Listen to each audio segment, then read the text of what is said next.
হায়দ্রাবাদের কুন্দনবাগে একটা পুরনো বাংলো আছে, যার এক অদ্ভুত গল্প।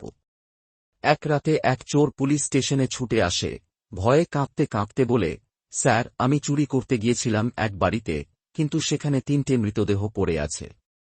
দয়া করে আমার সঙ্গে চলুন। পুলিশ তাকে সন্দেহ করে বলে, তুই মিথ্যা বলছিস।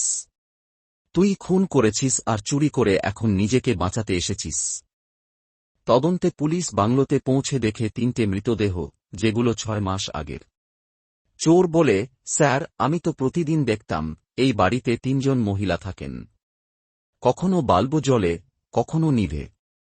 কখনো তারা ময়লা ফেলতে বাইরে আসেন, কখনো হাঁটতে বেরোন। আমি তাদের রুটিন জেনে রাতে চুরি করতে গিয়েছিলাম। প্রতিবেশীদের জিজ্ঞাসা করা হলে তারা বলে, হ্যাঁ, আমরা 3জন মহিলাকে প্রায়ই দেখতাম। ময়লা ফেলতে বেরোতেন, হাঁটতেন। কিন্তু তদন্তে জানা যায় 6 মাস আগেই তাদের মৃত্যু হয়েছে।